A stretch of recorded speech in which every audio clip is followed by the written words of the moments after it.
Welcome back to our channel and our 10-day Panama Canal Cruise with Princess Cruise Line's Caribbean Princess. This was our very first cruise with Princess Cruise Lines. We had such a good time. There's so much to tell you guys about. I'm breaking it up into 2 parts. So this is part 1. But really, it was an 11-day vacation that all started with our stay at the Westin Hotel in Fort Lauderdale, Florida. Wave to the camera, baby.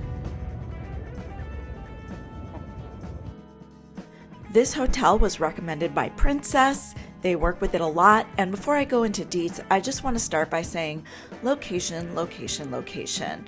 The hotel was right across the street from the beach. It was situated perfectly. Our favorite thing about this hotel was the Mexican restaurant inside. And this is called Luna, and we're at the Mexican restaurant. Westin, at the Westin. Mexican restaurant at the Westin. On Fort Lauderdale Beach. Eat a chip. Chips are warm. This is salsa is different from any salsa I've ever had. Yeah, it's really good. Oh, it's really good. Octopus tostadas. Good.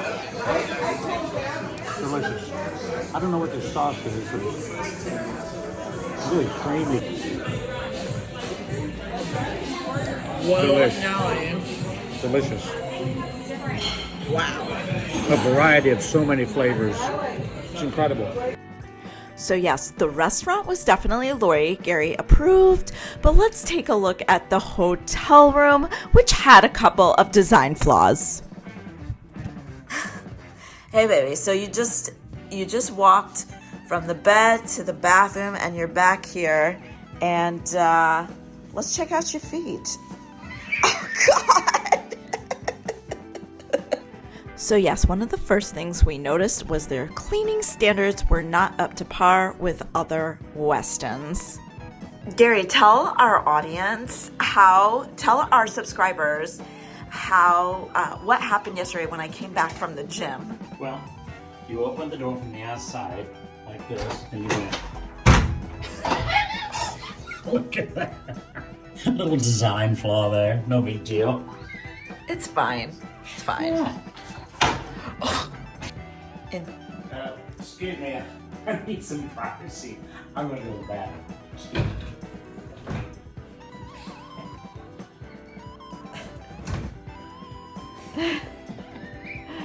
me. There's the toilet. God. So the moral of the story is we have stayed at better Westins before. It was okay for one day though, and then it was time to head to the ship on day 2. If you've been following our channel for a while, you know that we usually cruise out of New York City. I was slightly concerned because Gary and I hadn't received our medallions in the mail like we were supposed to, so I was worried that check-in would take longer, but it was a pretty quick process. And if you have never cruised Princess and don't know what a medallion is, it's basically their equivalent to your room key card. It's a wearable device in which you can order drinks from, open your cabin door with. They give it to you on a necklace, but you can purchase watches, which we ended up doing to put your medallion in. To tell you all, before this cruise, I heard a lot of mixed things about the medallion, but my overall opinion is they ended up being pretty convenient, way harder to lose than a room key card, and they did work for servers and waiters to find you and hand you your drinks. Let me know in the comments what your experience with the medallion was. On board. On board.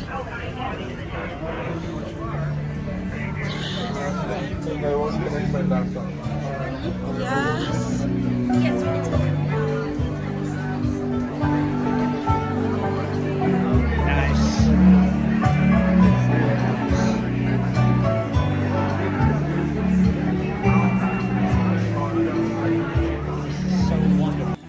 This time around, we were cruising with my parents and we decided to eat at one of the main dining rooms. On our first lunch there, this was the lunch menu. Pause it if you want to see it. There were 3 main dining rooms. This was at the Coral Cafe. I actually am not going to remember what the other dining rooms were called. They were all basically the same decoration, same ambiance, same food. The only reason I remember that this was called the Coral Restaurant is because it was the first place we ate at. So this was the shrimp and avocado appetizer dish. It was delicious. Gary, what's going on here? Is that soup? No, it's coffee because the cup was too hot to touch. My very first meal on the cruise was the salmon for lunch, and it was really well cooked. I feel like a lot of cruise lines can go very wrong with the salmon very quick. This was moist, well seasoned. Cool. And veggie burgers.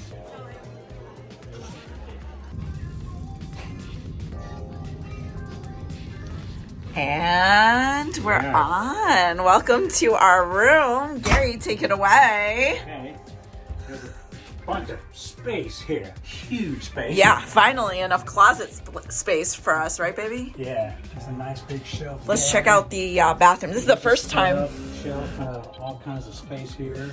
Okay, the bathroom looks a little not gonna sugarcoat it. The bathroom looks a little hospital. I'm still here, right over here. I'm still over here. Full-length mirror. Behind it, shelves and space. Okay, and a safe. This is small. Not gonna sugarcoat this. This is a teeny little sink. Everything is essential, but here. So this is the smallest bathroom we've ever had on a ship. This is the shower, and don't drop the soap. Because you'll have to shut off the shower to get it. And I don't know what this is. That's the next door cabin. Okay. And here's our king bed. It's this is small, but again, there's the desk over there. It's well lit. I'm going to interrupt Gary here just to say that the room was a little outdated. The worst part of the whole room was lack of USB ports. They really need to put those in next to one or the other or both sides of the bed next time the ship goes in for refurbishment. But I want to share with you one thing that ended up being a huge mega plus, and it was this balcony. I don't know if this video is doing this justice. This is the absolute biggest cruise balcony we've ever had. And remember, we've done the suites on Norwegian Cruise Lines on their new ship at the time, the Escape of the Seas. And this was bigger than that balcony. It was huge. So these are literally the only 2 outlets on the whole ship. In the whole cabin. And I mean, yeah. That's actually not true. There's one in the bathroom too, which proved to be very useful. Here is Gary and I being dorky on our humongous balcony. We got these new matching cruise t-shirts. We have other cruise couple t-shirts. I want to get one for every single cruise day eventually. So we'd have like 10 matching t-shirts for cruising. Dan, I am your cruise director, and I come all the way from a tiny little island across the pond called the United Kingdom. Are you guys proud of Gary and me? We got off of our antisocial butts and went to the sail away party for the first time in forever. We usually love to watch Sail Away from our cabin, but I wanted to be social, and also I auditioned for Princess Cruise Lines earlier this year, got a call back, so I needed to check out the competition going on in the future. And of course, the Fort Lauderdale Sail Away was super nice. Again, 90% of the time we're leaving from New York City in January. It's freezing cold. Such a nice change to be on the deck enjoying Talk everything. to me, baby. We should have been on this side. It's beautiful Fort Lauderdale right here. We're on this side now. And with that, we were out to sea, and it was time for our first ship dinner. Here is the menu for your viewing enjoyment. Pause it if there's anything you wanted to zoom in on. So, Before this cruise, again, all we had ever done was Norwegian and Royal Caribbean. Norwegian's main dining room food was awful, and then on our last cruise, the Norwegian Joy last year, we thought it was a little bit better. Caribbean Princess's food was probably quality-wise a step above. I feel like they didn't have as many options as Norwegian and Royal Caribbean. Maybe they can't offer as many options because the food quality was better and the quality would have suffered. But that was just my opinion about the food. Coming up throughout this video and part 2, I will talk a lot more about the dining on the ship. But for now, overall, I will say better quality, less options, and this is referring to the main dining rooms. We went to both specialty restaurants on the ship. There's only 2, and I'll get to that later. I'll also talk about the snack places as well when we get there. All right, baby. Your first meal, what is it? Asian fried chicken, and it's amazing. It's crispy, slightly spicy, not too spicy, perfectly cooked. And this was the sugar-free dessert option I got on the first day, and it was very good for I hope you sugar-free. enjoyed Mike, as he said, he'll be back in a few nights in the Explorers Zone, so keep your eyes peeled for that. But before you rush out, let me tell you about some... This was the cruise director, Dan, and he was super awesome. I hope someone watching this video passes this along. He was funny, super energetic. Dan, you were awesome. And we went to the buffet the next morning for breakfast, and this is where all my eating went downhill. This is another reason of many I also avoid the buffet for breakfast, but we had overslept and missed breakfast. I just can't control myself at the buffet. We did, however, make it to brunch this day. Here is the brunch menu for your viewing pleasure. Pause it if you need. But yeah, the reason we missed breakfast this day was because there was a time change, and I thought my phone would reset because we had the Wi-Fi, but it didn't. So that's why we did the buffet for breakfast, but here we are at the main dining room for lunch. Hey, baby. What you got there? My 15 Genia Colada. Looks good. Feeling good. Skip. Welcome to Princess event, that's a lot of welcomes, I know. This first event we went to was for brand new Princess Cruise Line sailors. So of course, when none of us were filming this event, they drew names of people that were there, and I won elite status for the rest of the cruise. That means for the rest of the cruise, I got treated like I was an elite cruiser with Princess. I got a free minibar setup, free laundry, a bunch of other free stuff.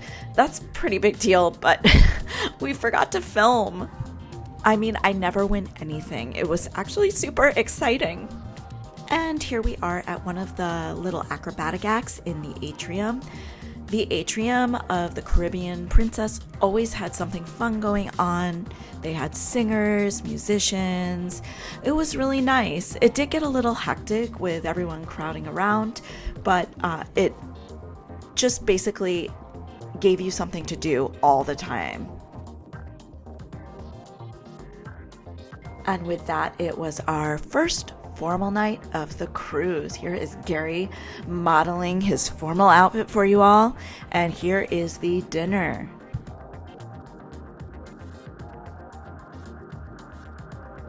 All right.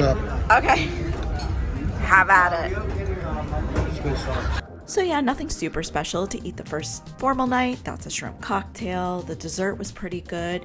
And then it was time to see the first main stage production, which we're not allowed to film. It was the opera show, but I wanted to show you the theater. The theater was so nice. I am living for and loving that red curtain forever. Warning. If you cruise Caribbean Princess, the 7:30 p.m. shows are insane. You have to get there a half hour early to get a decent seat. In terms of the show quality, I would say quality-wise, the performers were very talented. The singers were amazing.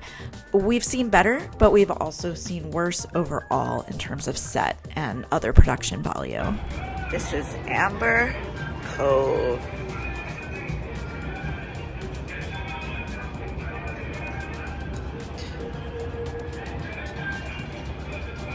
So yes, the first stop was Amber Cove in the Dominican Republic. The actual port was very nice. It had a nice little shopping area, some areas overlooking the ship that you could take pictures at. We did an excursion here, and I forget the exact name of all the excursions we did, but it was called Meet the Monkeys, or it had something to do with monkeys. I saw Meet the Monkeys and I was in. I have always wanted to do an excursion where I got to touch or pet monkeys, and so I signed up right away. Okay, now look at them. They're so cute. Oh my God. The first part of this excursion was amazing. I mean, I would say it is one of the best first parts of an excursion we've ever done in our lives. The monkeys were cute, and don't worry, they were too small to steal anything. So rest assured, no glasses or phones were taken. Get ready, baby.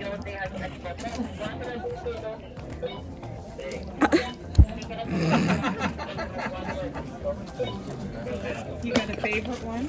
Yeah, I thought because he's the only one I can tell apart. You're the tire monkey number one. Yeah. But the second half of this excursion was a really long lecture about the Dominican Republic history, but not interesting things, just about pots and pans they used to use and how they make coffee. And at that point, I was starved and exhausted. So while I will say that the first part of this excursion made it worth it, bring food or something for the second part. I found it so boring. I was falling asleep. Luckily, we were able to get back on board and stuff our face with snacks from the Salty Dog. Salty Dog is the amazing snack place on the Caribbean Princess. And then it was time for sail away, and I figured, hey, it's sail away. Maybe the fitness center won't be so crowded. And it wasn't too bad, more crowded than I would think. I guess a lot of people think like me. But I was happy I was able to squeeze a workout in before dinner. Here is Gary drinking a strawberry daiquiri at dinner. And one thing I'm going to add that disappointed me a little was lack of garnishing of the drinks. Come on, princess. I'm on a cruise. I want the umbrella. I want the pineapple. Give me one garnish. A cherry. Can I have a cherry? So moving on to the next day, we actually made breakfast this day. Of course, I forgot to film the actual food we got. This is the only time we went to one of the main dining rooms for breakfast on the ship.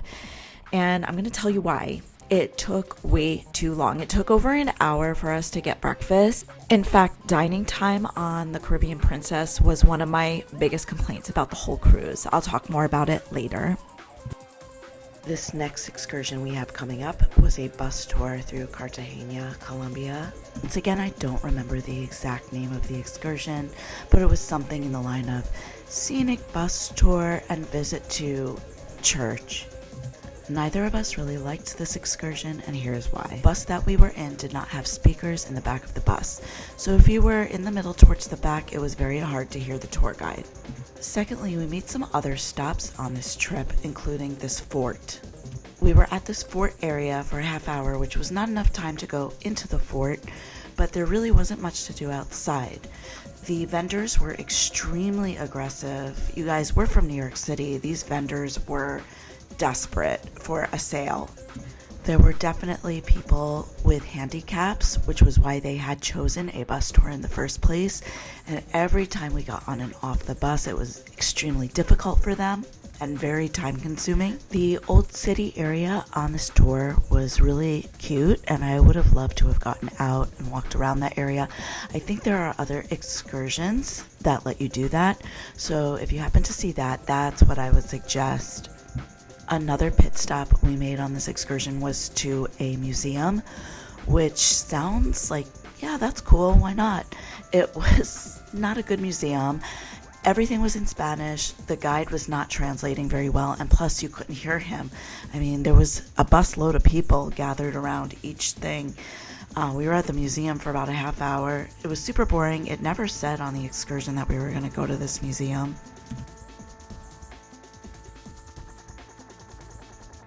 Coming up is the church portion of the tour, and yeah, we just walked into the church, and sat there for a second. The guide said a couple of words. It was hard to hear him because of the echo. And then we made one last stop on this excursion, which we didn't know about, and it was to see some cultural dancing, which is great. But at this point, we were over 3 hours into the tour, starved, exhausted. We wanted coffee. There was really no opportunities to get any of this. I mean, I guess we could have stopped and grabbed some ice cream or something from somewhere, but there was no place to like grab even like a chicken skewer. Like, could we have a chicken skewer?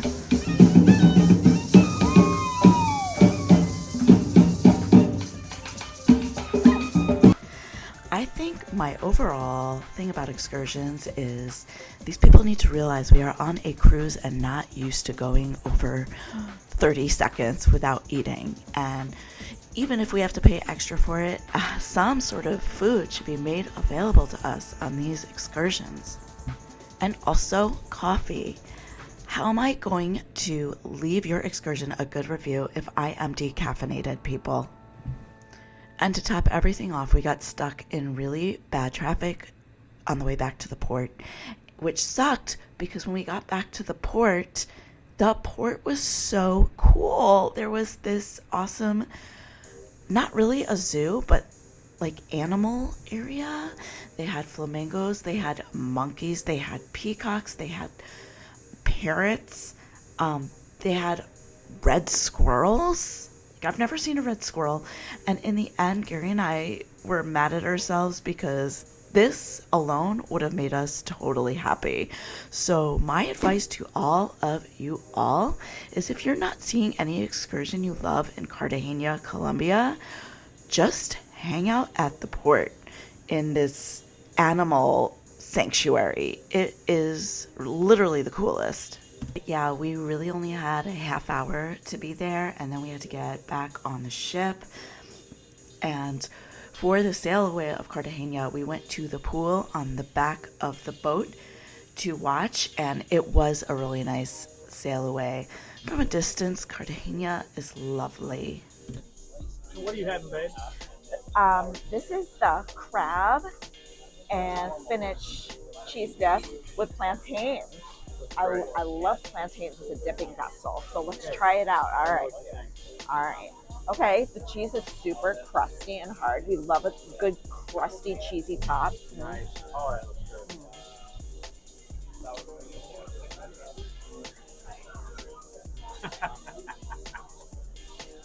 Well, call me Alec Baldwin and shoot me down on a movie set. Oh my God. That is me attempting to be like Ben from Cruise with Ben and Dave. Cruise with Ben and Dave are our absolute favorite YouTubers. We watch their videos every week. If you don't follow them and you love cruising, you are missing out. They are hilarious. They also inspired both of us to start recording our cruises more and put them up on YouTube. Yes, our quality is not nearly as good as theirs, but they inspire us so much, so definitely subscribe to them. But it's good. And dumplings, show them the dumplings. The dumplings are little. I thought they'd be big dumplings. Teeny little dumplings, but really good. It's spiced just right. It's got a little kick to it, which I really like. And I added the bread into it, That's good. which I really liked. And here goes that bite. With the butter, the kick to it, the dumplings, the ham hocks. Fabulous. So we both ordered the avocado and green salad. There's some grapefruit in it. I'm not really a huge fan of grapefruit in my salad, so I'm going to place it to the side. I know Gary might want it. He's a big grapefruit fan. But I put some salt and pepper on it, and I'm going to dig in.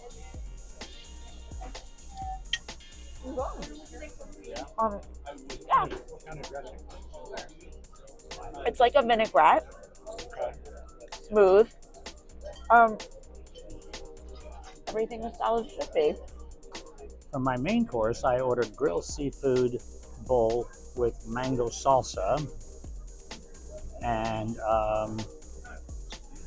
I'm going to take a bite of it right now. I can see the mango salsa. Oh, this is so flaky. The the salmon. And you can see the shrimp. Look at that shrimp. Let me take a bite of the mango salsa. Oh, it adds to the flavor so much. This is divine. Everything goes together. It's tasty, delicious, mango-y, slightly sweet. Perfect.